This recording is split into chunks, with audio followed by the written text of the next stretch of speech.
Earlier this year, Fort Calgary changed its name to better reflect the history of this location. We're at the confluence where we will find out more about the Walk for Reconciliation. Living a Creative Life starts now.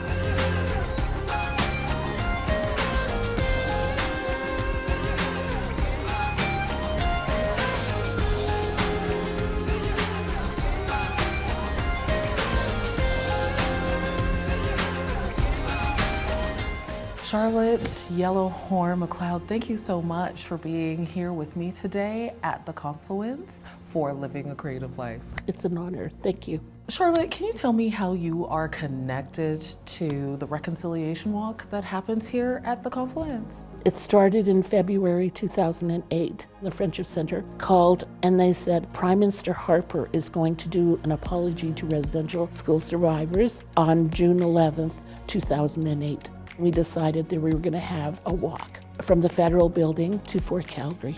I was doing walking sticks as Indigenous awareness to remind us our connection to the land. And then someone mentioned, why don't we put a feather with the name of the residential school on the sticks?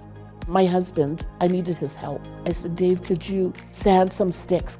And he said, okay. We had them all in our living room. And I was putting the feathers on the sticks and tying the ribbon. We never got a wink of sleep that night because there was noises. Yeah. And we'd get up and go take a look. And we couldn't see any difference. And then he said, these residential school, you know what, they were children. Maybe it's the children to remind us that they're here. They're a beautiful piece of art. Can you tell me what they mean to you? When you walk with a stick and then you think of that residential school and you think of all the children that went in there, you think, oh my gosh, this is for you. We come to Fort Calgary and part of the ceremony, there's about 5 sticks now that don't have a name on them. They'll have a feather. And the reason is those are for the children that never came home. Yes. And so the residential school survivors, this is a very emotional time for them. And so what we've tried to do with these sticks and the ceremonies, how do we go move forward? How do we move forward together? And then the last thing I say is, how many of you are children? And I said, you know what? This is your future.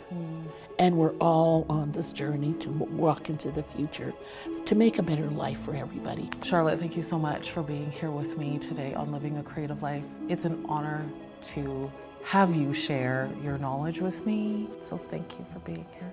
I'm honored. Thank you. Remember, for a complete rundown of the art scene in Calgary, visit yycwhatson.ca, your one-stop shop for arts and culture listings in the city. Jen Thompson, thank you so much for being here on Living a Creative Life. Today we're at the Confluence. Tell me a little bit how you got into this position and what's the Confluence? Yeah, so we are the Confluence Historic Site in Parkland, formerly known as Fort Calgary, and it's been a really interesting journey to come to our name change. So there was quite a few things that the public had really been sharing with us, our audience, visitors, which was, you aren't really telling the truth of what this place stands for, what the history of this place was. So we went on a journey to talk to the community and find out, what do you expect of us? Who do you think we should be? What do you want to hear from us?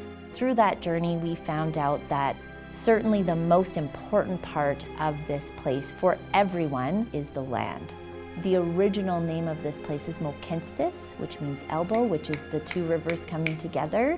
And now that we're in this new journey of who we're trying to be, which is to tell more truthful stories and bring more people together, the confluence was a really beautiful metaphor and a way to honor the land. Can you tell me a little bit about the impact that it's making? As soon as we changed our name, schools reached out and we had an uptake in public programs to say, we want to be here and learn from the educators and the programmers and certainly the Indigenous community that you have here. We want to hear the story and we want to understand what the confluence is. And that was really a really beautiful acknowledgement that we're on the right path. Fort Calgary was a prison system. So that story hasn't really been told, and we're uncovering that as we go. And it's not to scare people or to remove history, it's just to add to the narrative.